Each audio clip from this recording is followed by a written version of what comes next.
बात कर लेते हैं। कराची के मज़ाफ़ाती इलाकों में बारिश का सिलसिला शुरू हो गया है। गुलशन हदीद, M9 मोटरवे, गुजाफ और बैरिया टाउन के अतराफ में बारिश शुरू हो गई है। महकमा मौसमियात की जानिब से पेशगोई की गई थी, जो कि अब पेशगोई जो है सही साबित हुई है। बारिश हो रही है मुख्तलिफ इलाकों में, कहीं हल्की कहीं तेज़ बारिश हो रही है। तफसीलात जानेंगे, राबेल अशरफ हमारे साथ मौजूद हैं। राबेल, बताइएगा, आप खूब इंजॉय कर रही हैं बारिश को? जी बिल्कुल, महकमा मौसमियात से पेशगोई की थी कि कराची समेत सिंध भर में बारिश का जो है सिलसिला शुरू होगा और महकमा मौसमियात की जो पेशगोई थी वो दुरुस्त भी साबित हुई है। कराची के मज़ाफ़ात में बारिश का सिलसिला जो है वो शुरू हो चुका है। गुलशन हदीद, M9 मोटरवे, गडाफ और बहरिया टाउन के तरफ में जो है बारिश जारी है। गडाफ के दही इलाके में भी तेज बारिश हो रही है। साथ ही साथ जबकि महकमा मौसमियात का ये कहना है कि शहर में जो सिस्टम था वो कमजोर पड़ चुका है, जिसके बायस अब शहर में तेज बारिश का जो है कोई इम्कान मौजूद नहीं है।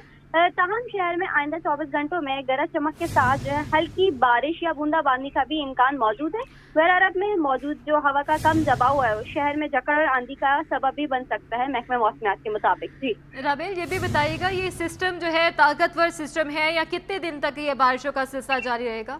जी बिल्कुल, महकमा मौसमियात के मुताबिक यही थे कि कराची समेत सिंध भर में जो है बारिश का सिलसिला जो है जारी रहेगा। लेकिन ये कि अब हम ये देखते हैं, महकमा मौसमियात ने ये पेशगोई की है, सामने आई है कि अब जो है सिस्टम जो है कमजोर पड़ चुका है, जिसके सबब बारिश जो है ज्यादा तेज पड़ने का इम्कान मौजूद नहीं है, बल्कि हल्की बूंदाबांदी बरसने का इम्कान है। राबेल, कहा गया था कि सारे इंतजाम मुकम्मल कर लिए गए हैं, जितनी भी बारिश हो जाएगी कहीं पानी जो है वो खड़ा होने नहीं दिया जाएगा, नालों की सफाई भी हो जाएगी। अब तक कितने इकदाम अमली तौर पर देख लिए हैं आपने? जी बिल्कुल, बाद इलाकों में जो है सफाई के इकदाम कर दिए गए हैं और बल्कि बारिश से कबल ही जो है इंतजाम कर लिए गए थे, ताकि जो है किसी भी सूरत हाल से अगर पानी वगैरह जमा हो जाता तो उससे निपटा जा सकेगा। जी बहुत शुक्रिया राबेल अशरफ, हमारे साथ ही मौजूद रहिएगा। अपने नाजरीन को ये मनाजर भी दिखा रहे हैं, कहीं हल्की कहीं तेज़ बारिश हो रही है और इस वक्त शहर कायद के वासी जो है वो यकीनन एंजॉय कर रहे होंगे।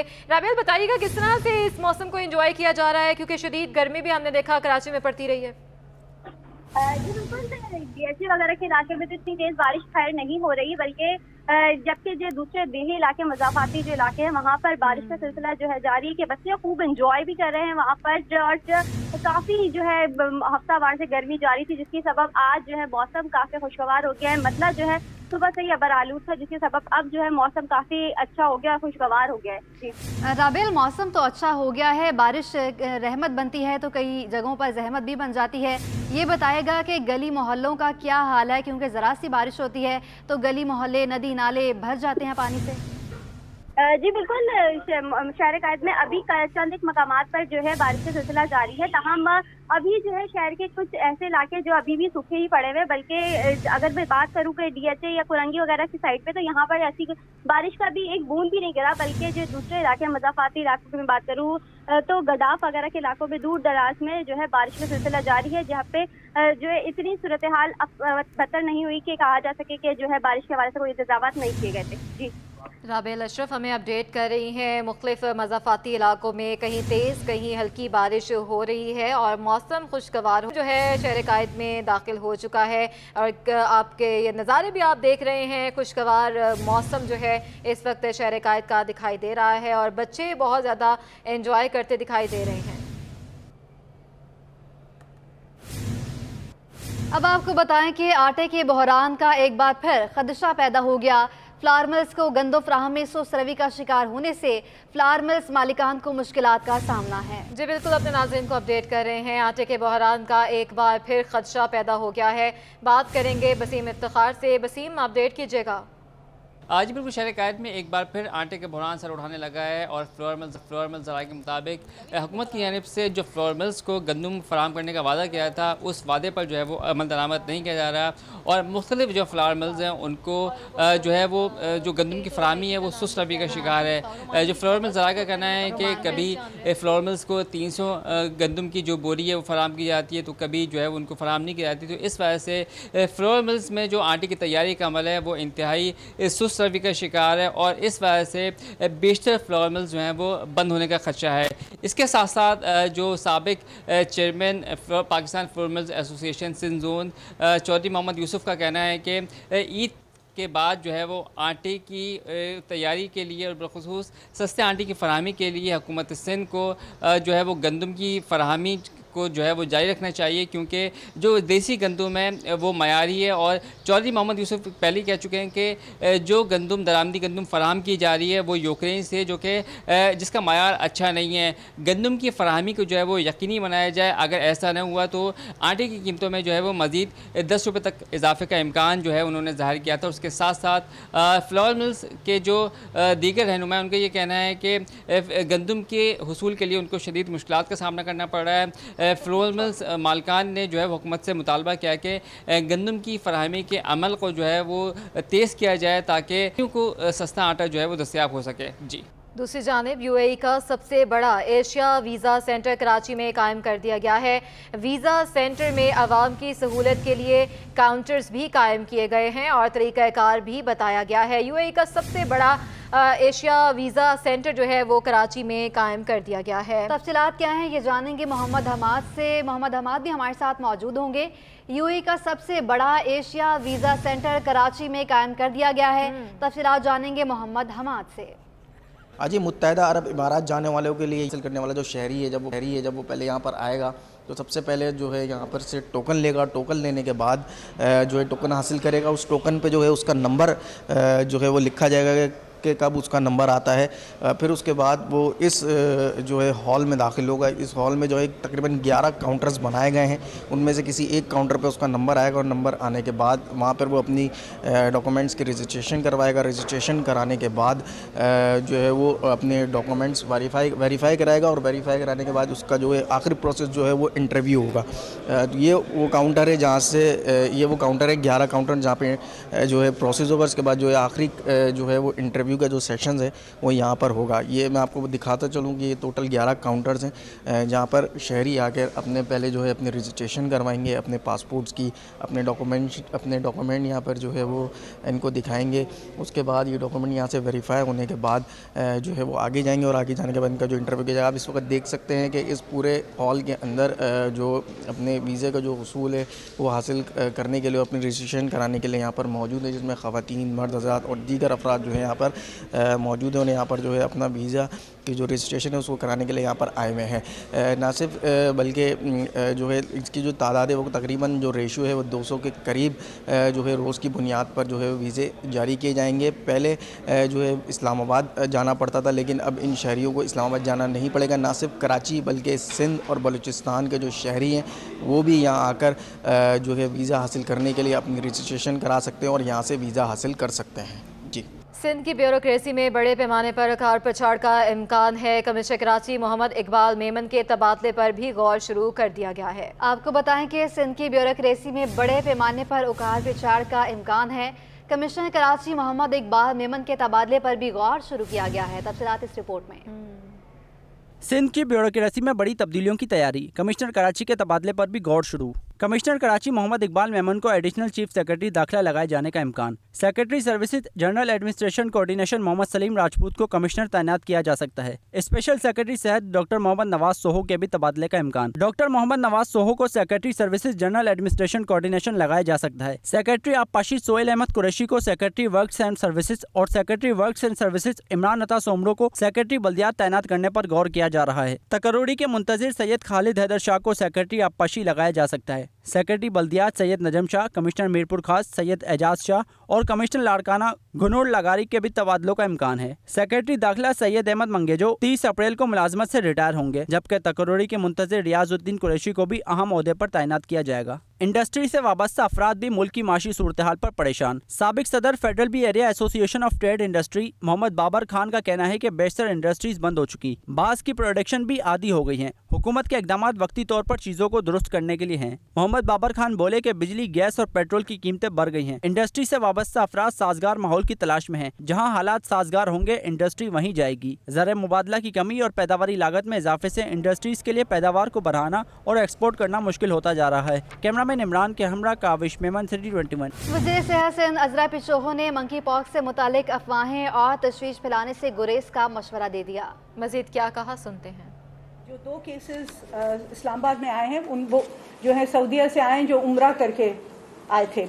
तो उधर उम्रा में आपको पता है कि हर मुल्क से लोग आते हैं और ये बहुत सारे मुल्कों में अभी फैल चुका है अफ्रीका के अलावा।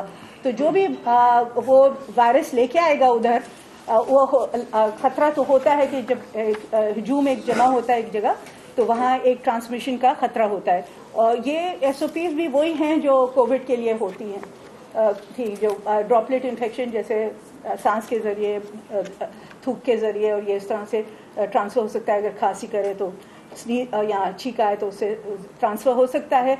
और कंटामिनेशन, अगर सरफेस की कंटामिनेशन है तो हाथ लगे तो उससे भी हो सकता है। मीडिया से ये कहना चाहती हूँ कि आप लोग खामखा का एक जो है ना एक फियर जो है एक वो जो है वो नहीं, तशवीश नहीं करें लोगों के अंदर, क्योंकि उस बहरहाल फिर लोग जो हैं वो बहुत परेशान हो जाते हैं। आप लोग कंफर्म्ड केसेस हों तब बताएं लोगों को। अनकंफर्म्ड केसेस अभी के एक को रैश हो गई, 2 को रैश हो गई, 3 को रैश हो गई, अभी रैशेस दूसरी वजह से भी हो सकते हैं।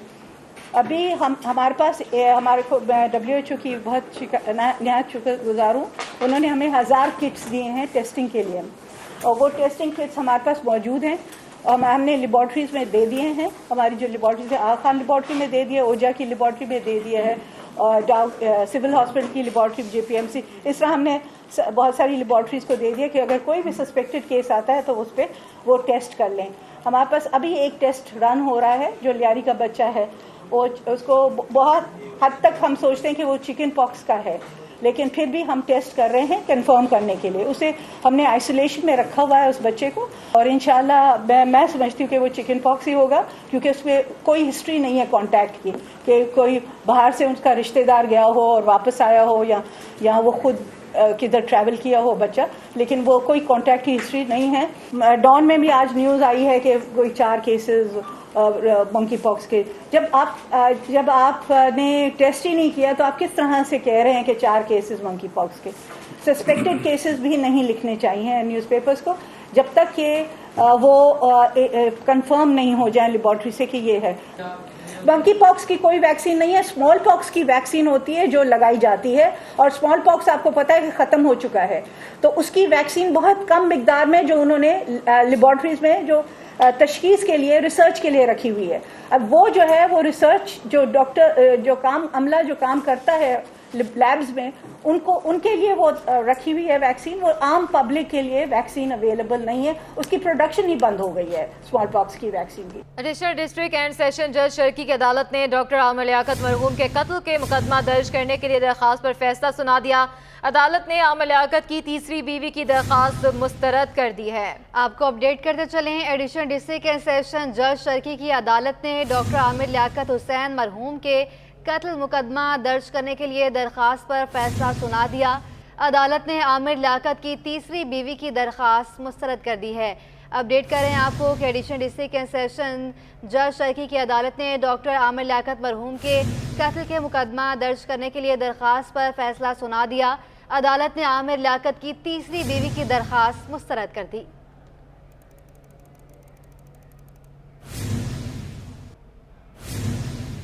लियाकताबाद डाकखाना फ्लाईओवर के नीचे स्पोर्ट्स कॉम्प्लेक्स की तामीर का फैसला कर लिया गया है। डेप्यूटी कमिश्नर एडमिनिस्ट्रेटर जिला वस्ती ताहा सलीम की हिदायत पर इकदाम का जायजा लेने के लिए assistant commissioner sub division Liaquatabad सारा तारिक असरान के हमरा तजवीज़ करदा मकाम पर पहुँच गई। मजीद बताएंगे रिजवान अहमद।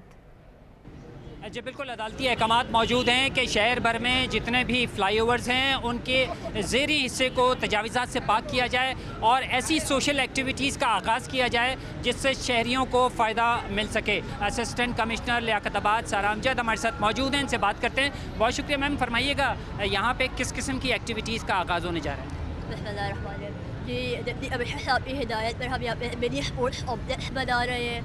यहाँ पे हमारी कोशिश है मल्टीपल एम्स हो जिसमें क्रिकेट शामिल है, शायद बास्केटबॉल भी हम टेबल टेनिस का हमने सोचा हुआ है, लेकिन यह पब्लिक को भी ये रियलाइज़ करने की ज़रूरत है कि जो ऐसी स्पेसेस है वो पब्लिक इनको नाशरा से इस्तेमाल किया करें। इंतज़ामिया जितना रोल है वो बिल्कुल अदा करती है और इंशाअल्लाह अदा करते रहेंगे। कब तक जो है ये सारा इस पर अमल दरामद हो जाएगा? हम अगले हफ्ते हमने आज से काम शुरू कर दिया, अगले हफ्ते से हम ऑन ग्राउंड एक्टिविटी शुरू कर देंगे। तो हमारी कोशिश है कि जल्द से जल्द जितनी जल्दी मुमकिन हो सके हम कर दें। बिल्कुल, लियाकताबाद गुंजान आबाद इलाका और यहाँ के नौजवानों के लिए खुशखबरी है ज़िला इंतज़ामिया की जानिब से कि बहुत जल्द यहाँ पे स्पोर्ट्स कॉम्प्लेक्स तामीर करने जा रहे हैं, जिसमें मुख्तलिफ एक्टिविटीज़ होंगी और कहा यह जाता है कि जहाँ खेल के मैदान आबाद हों वहाँ अस्पताल। बहुत शुक्रिया रिजवान अहमद अपडेट करने के लिए। सिंगर चुरंगी से शाह फैसल कॉलोनी जाने वाली सड़क नाले के पानी की वजह से टूट फूट का शिकार हो गई है। तफसीलात जानेंगे जवाद आसिफ से। जी बिल्कुल, इस वक्त मैं मौजूद हूँ सिंगर चौरंगी से शाह फैसल जाने वाली सड़क पर। इस सड़क की सूरत हाल नहायत अबतर हो चुकी है। इसका जो बरसाती नाला है वो भी ओवरफ्लो होकर उसका पानी जो है वो अब सड़क पर आ चुका है, जिसकी वजह से सड़क भी टूट फूट का शिकार है, खस्ता हाली का शिकार है। मेरा कैमरामैन अगर आपको दिखा सके कि किस तरीके से यहाँ पर जो है वो पानी मौजूद है और ट्रैफिक की रवानी भी इसकी वजह से मुतासर होती है। आधी सड़क को पानी ने घेर रखा है, जिसकी वजह से गुज़रने वालों को यहाँ पर मुश्किलात का सामना करना पड़ता है। इसके अलावा इसकी वजह से यहाँ पर जो है वो ट्रैफिक हादसात भी रोनुमा होते हैं। बारिश आने वाली है, इसकी वजह से और मज़ीद सूरत हाल ख़राब हो सकती है। इस सड़क को जो है कुछ अरसा कबल ही तामीर किया गया था, लेकिन नाले के पानी की वजह से अब ये सड़क जो है वो दोबारा मरम्मत की मुतलाशी है। खस्ता हाल है, ज़बू हाली का शिकार है, तवज्जो की तालिब है हुक्काम की, इंतज़ामिया की, जिनकी गफलत ने शहरियों को भी परेशानी का शिकार कर दिया। वो रोज़ाना यहाँ से गुज़रते हैं लेकिन कोई भी उनका पुरसाने हाल नहीं है। जी, मंजूर कॉलोनी के मकीन पीने के साफ पानी से महरूम हैं। कई बरस से पानी की लाइन भी टूटी हुई है, जिसकी वजह से सिवरेज का गंदा पानी भी साफ पानी में मिल रहा है। तफसीलात जानेंगे हमना निसार से। जी हमना। बिल्कुल जी, इस वक्त मैं बलोच कॉलोनी के फ्लाईओवर वाली सड़क पे मौजूद हूँ, जहाँ पे एक बहुत बड़ा गड्ढा किया गया है, जहाँ से पानी की लाइन गुजर रही है। और ये पानी की लाइन जो है मंजूर कॉलोनी की है। यहाँ पे पानी की लाइन में लीकेज की वजह से काफ़ी मुश्किलात दरपेश है। ये लाइन अक्सर जो है वो लीक कर जाती है, जिसकी वजह से यहाँ पे सड़क में भी पानी जमा होता है और मंजूर कॉलोनी के रिहायशी लोगों को पानी की साफ़ पानी की सहूलत मैसर नहीं होती। हमारे साथ इलाका मकीन मौजूद है, इनसे हम बात करते हैं। जी बताइएगा कितने अरसे से ये मसला है?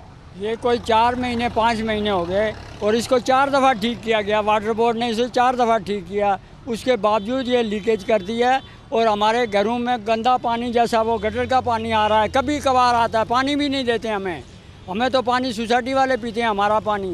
अच्छा सर, ये बताइएगा कि किस तरह के वाटर बोर्ड के लोग आगे यहाँ सही करके जाते हैं और इसके अलावा जब गंदा पानी आप यूज़ करें तो इसकी वजह से किस तरह के मसाइल का सामना है आपको? मेन लाइन है, पीने का साफ़ पानी है। ये मंजूर कॉलोनी, पूरी मंजूर कॉलोनी को तरसील इसी से है। आप अगर उसके ऊपर इस तरीके से निगलेक्शन अपनी शो करेंगे तो फिर जो है ज़ाहिर सी बात है वबाई अमराज जो फूट रहे हैं वो आप मंजूर कॉलोनी में जाकर खुद देख सकती हैं। वहाँ पे कोई हेपेटाइटिस सी का मरीज़ है, किसी को डायरिया हुआ हुआ है, किसी के बच्चे बीमार हो रहे हैं, फ़िल्टर की चांदी हुई हुई वहाँ पे फ़िल्टर का पानी पिया जा रहा है इस टाइम। सबको हमने ये सारी चीज़ें वीडियोस बना के भेजी, लेकिन उसके बाद होता क्या है, आता है कोई पानी निकालता है, ट्यूबवेल लपेटता है और उसके बाद चला जाता है। जी बहुत शुक्रिया। हमारे साथ मंजूर कॉलोनी के इलाका मकीन मौजूद है, जिनका कहना है कि वाटर बोर्ड से कई बार दरखास्तें देने के बावजूद जो है उनके पानी के लाइन का ये मसला हल ना हो सका, जिसकी वजह से मंजूर कॉलोनी के जो इलाका मकीन है वो गंदा पानी पीने में मजबूर हैं। और इसके अलावा वहाँ के जो फ़िल्टर वाले हजरात हैं उनकी चांदी हुई हुई है और जो बच्चे हैं वहाँ के जो और लोग हैं जो फ़िल्टर पानी नहीं अफोर्ड कर सकते हैं, वो जो है मुख्तलिफ बीमारियों में मुब्तला हो रहे हैं। जी, कराची महमूदाबाद के इलाके में भी कचरे का ढेर जमा हो गया है, कचरे से ताफुन भी फैलने लगा है। तफसीलात जानेंगे सैयद जुबैर आशिश से। जी जुबैर। बिल्कुल, शहर कायद के बेशतर इलाके ऐसे हैं जहां पर कचरे के अनवार जमा हुए हुए हैं। इस वक्त मैं मौजूद हूं महमूदाबाद में और महमूदाबाद जो है एक बड़ा कदीमी इलाका माना जाता है और ये डिफेंस जो फ़ेज़ 2 एक्सटेंशन है उससे बिल्कुल मुत्तसिल है। और यहाँ पर भी अगर बात की जाए कचरे के हवाले से तो कचरे का एक अनबार जो है हमें देखने को नज़र आता है। इस वक्त मैं एक सर्विस रोड पर मौजूद हूँ महमूदाबाद वाली। ये वो शाहराह है, ये वो सड़क है जो कि मेन इकरा यूनिवर्सिटी की तरफ जो है जाती है और यहाँ से सुबह सवेरे जो है यूनिवर्सिटी के जो तलबा व तालिबात हैं तो उनकी बहुत बड़ी तादाद जो है इस रोड से गुज़रती है। तो यहाँ पर ये जो कचरा मौजूद है काफ़ी अरसे से मौजूद है, जिसके बायस जो है जो गुज़ीर हैं, जो राहगीर हैं, जो कि गुजरने वाले तलबा व तालिबात हैं उनको दुश्वारी का सामना है, बल्कि जो इलाका मकीन है जो कि रिहायशी हैं उनको भी काफ़ी दुश्वारी का सामना करना पड़ता है। ये कचरा आज से नहीं काफ़ी अरसे से मौजूद है और ना कोई KMC का ना DMC का कोई एहलकार यहाँ पर नज़र नहीं आता। ताहम सिंध सॉलिड वेस्ट मैनेजमेंट के एहलकार भी यहाँ पर नज़र नहीं आते। शहर के मुख्तलिफ मकामात से लोहा चोरी होने के वाक़यात में मुलव्वस नशे के आदी अफराद अब बिला खौफ वारदातें करने लगे हैं। तफसीलात बताएंगी नमरा रियासत। बिल्कुल जी, शहर भर के मुख्तलिफ मकामात जहाँ से लोहा चोरी होने की वारदातें दिन ब दिन बढ़ती जा रही है, जहाँ से नशे के आदी अफराद लोहा चोरी करके अपनी ज़रूरियात को पूरा करते हैं। इस वक्त भी मेरे कब में अगर मेरे कैमरामैन वकास लोधी आपको दिखाएं, एक नशे का आदी अफराद जो है वो फुटपाथ को तोड़कर उसमें से लोहा निकालने की कोशिश कर रहा है, जिसे तोड़कर वो यहाँ से ले जाएगा। और इस वक्त आधे से ज़्यादा फुटपाथ इसी चीज़ का जो है जद में आ चुकी है। हम इनसे बात करने की कोशिश करते हैं कि वो यहाँ पर क्या कर रहे हैं। क्या कर रहे हैं आप यहाँ पे? मैं ये पैसे नहीं है, अल्लाह की ज़ात देख रहे, मवाली बंदा, झूठ नहीं बोलूँगा बहन। ये तोड़ रहा हूँ, ये कुछ खाऊंगा, नशा करूँगा अम्मा। लेकिन आपकी हालत को देख के ऐसा नहीं लगता कि आप खाने के लिए इसको तोड़ के लेके जा रहे हैं? आप तो नशे वाले हैं। नशा करता हूँ बहन, अल्लाह की ज़ात देख रहे, जेब में तराशी ले लो, 1 रुपया नहीं है, तोड़ रहा हूँ बहन। तो इसका मतलब ये तो नहीं है ना कि आप इस तरह की हरकतें करें? बस बाजी क्या करें। आप कोई काम भी कर सकते हैं, अल्लाह का शुक्र है आपके हाथ पैर सलामत हैं।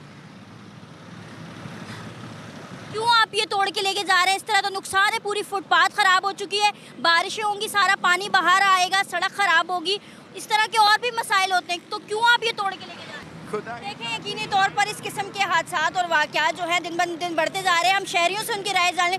सर बताइएगा, इस किस्म के जो वाक़यात बढ़ते जा रहे हैं, नशे के आदी अफराद लोहा तोड़कर ले जाते हैं, इंतज़ामिया लाखों रुपए खर्च करके ये बनाती है, तो ये काम इनकी तरफ से हो जाते हैं, उनकी भी नाअहली है कि उस पर कोई एक्शन नहीं ले। क्या कहेंगे सवाल? मैडम, ये हर जगह घूम रहे हैं, एक जगह नहीं है, हर जगह है, और ये लेके जा रहे हैं इसी तरीके से। इनकी तादाद बहुत बढ़ चुकी है। यकीनी तौर पर इसी किस्म के जो वाक़यात हैं वो इंतज़ामिया की नाअहली को भी जो है वो शो करते हैं। उसी के साथ साथ जो नशे के आदी अफराद हैं वो इस किस्म का जो है मुख्तलिफ मकामात से लेकर जाते हैं लोहा चोरी करके और अपने नशे की ज़रूरियात को पूरा करते हैं, जिसके बायस जो है बुनियादी सहूलियात का जो फुकदान है वो बढ़ता जा रहा है। मुख्तलिफ पेडिस्ट्रियन ब्रिज हो, फुटपाथ हो, या इस किस्म की जगह जहाँ पर जो है लोहा लगा हुआ होता है और वो नशे के आदी अफराद वहाँ से तोड़ कर ले जाते हैं। इस वक्त भी इसी तरह ये शख्स लेकर जा रहा है और इस तरह से जो है वो वाक़यात दिन ब दिन बढ़ते जा रहे हैं। जी, अब आपको बताएं कि जुडिशल मजिस्ट्रेट सेंट्रल की अदालत में मुलजिम वकास और दिगर के खिलाफ नाजेबा हरकत और फहाशी के मुकदमे की समाअत हुई। तफसीलात जानेंगे हमारे नुमाइंदे शहरियार सदीकी से।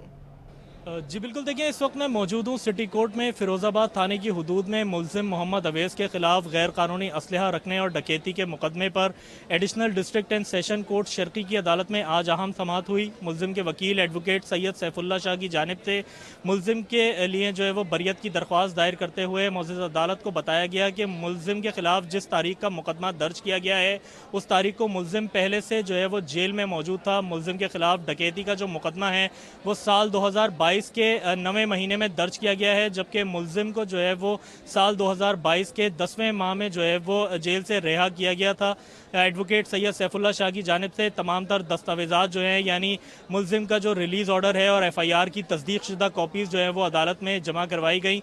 इसके अलावा जो है वो मुलजिम के वकील की जानिब से अदालत को ये भी बताया गया कि मुलजिम के ख़िलाफ़ ये जो दोनों मुकदमात हैं वो सरासर बेबुनियाद हैं। डकैती के मुकदमे से जो है वो मुलजिम को 2 रोज़ कबल अदालत की जानिब से बाइज़्ज़त बरी किया जा चुका है। लिहाजा जो है वो अदालत से दरख्वास्त की गई मुलजिम के वकील की जानिब से कि ये जो गैर कानूनी असलहा रखने का मुकदमा मुलजिम के ख़िलाफ़ एक जो फ़र्जी मुकदमा दायर किया गया है इसको भी जो है वो खारिज करते हुए मुलजिम की बरियत का जो है वो फैसला सुनाया जाए, जिस पर अदालत की जानिब से आज मुलजिम का जो है वो इकबालिया बयान रिकॉर्ड किया गया। ताहम मुलजिम के वकील की जानिब से तमाम तर पेश करदा दलाइल सुनने के बाद, मुलजिम के इकबालिया बयान के बाद और मुलजिम के वकील की जानिब से जो तमाम तर दस्तावेज़ात पेश किए गए उनके बाद जो है वो अदालत की जानिब से केस की समाअत 18 मई तक के लिए मुलतवी कर दी गई है। जी, साबिक सदर federal B area association of trade and industry Muhammad Babar Khan ने कहा है कि हुकूमत की मुआशी पॉलिसी तवील मुद्दती दिखाई नहीं दे रही है। तफसीलात बताएंगे काविश मेमन। जी काविश। बिल्कुल, मुल्क की मौजूदा माशी और सियासी सूरत हाल में हम देखते हैं कि इंडस्ट्री से वाबस्ता अफराद भी शदीद तशवीश में मुब्तला है। बेशतर जो एक्सपोर्टर्स हैं वो भी शदीद मुश्किलात का शिकार हैं। वो ये कहते हैं कि इंडस्ट्रीज़ का सर्वाइव करना इंतहाई मुश्किल हो चुका है। इस वक्त मेरे साथ मौजूद है मोहम्मद बाबर खान है जो federal B area association of industry के CEO भी हैं। पूरे मुल्क में इंडस्ट्री बहुत परेशानी में है। बहुत सारी इंडस्ट्री बंद हो रही हैं या उनकी प्रोडक्शन हाफ या उससे कम हो गई है। लोग बेरोज़गार हो रहे हैं और मुल्क की कोई माशी पॉलिसी, मुस्तहकम माशी पॉलिसी नहीं है। गैस की शॉर्टेज है, गैस के रेट बहुत ज़्यादा बढ़ गए हैं, उससे cost of doing business hurt हो रही है। बिजली के रेट बढ़ गए हैं, पेट्रोल और डीजल के रेट बढ़ गए हैं, तो इंडस्ट्री के लिए कोई भी चीज़ जो है इसमें वायबल नज़र नहीं आती। इंडस्ट्रीज को तो काम करना है, अगर यहाँ पर हालात कंडीसिव नहीं होंगे तो जहाँ कंडीसिव होंगे वो वहाँ चला जाएगा। जहाँ इंडस्ट्री यहाँ चल नहीं सकेगी तो ज़ाहिर उसके भी बच्चे हैं, उसने भी फैमिली को पालना है, तो वो कहीं और मूव कर जाते हैं। ये गैर मुस्तहकम पॉलिसी हैं, एडहॉक पॉलिसीज़ हैं, इनका कोई दूरस्थ नतीजा नहीं है। ये बस जो है कहते हैं वक्ती तौर पे चीज़ों को ठीक करने की कोशिश करते हैं, जो एक मुकम्मल मुस्तहकम लॉन्ग टर्म माशी पॉलिसी नहीं है जो होनी चाहिए। मोहम्मद बाबर खान ने इस हवाले से जो है वो मुल्क की माशी सूरत-ए-हाल के हवाले से तशवीश का इज़हार किया। उन्होंने कहा है कि हुकूमत की पॉलिसीज़ जो है वो शॉर्ट टर्म नज़र आती है, लॉन्ग टर्म पॉलिसीज़ हमें दिखाई नहीं देती हैं। उन्होंने कहा कि इंडस्ट्रीज़ जो है वो इस वक्त जो मुख्तलिफ़ क्राइसिस है उनकी वजह से शदीद मुश्किलात से दो चार है। उन्होंने मुतालबा किया है कि हुकूमत इंडस्ट्री के से वाबस्ता जो अफराद हैं उनको रिलीफ फराहम करने के लिए फौरी तौर पर इक़दाम करें। जी। आला सानवी तालीमी बोर्ड कराची ने इंटरमीडिएट साल दोम के ज़िमनी इम्तहानात बराए 2022 के स्क्रूटनी फॉर्म जमा करवाने की तारीख का ऐलान कर दिया। स्क्रूटनी फॉर्म्स आज से 26 मई तक वसूल किए जाएंगे। स्क्रूटनी करवाने के ख्वाहिशमंद तलबा अपने फॉर्म इंटर बोर्ड में वाक़े बैंक के बूथ में जमा करवा सकते हैं।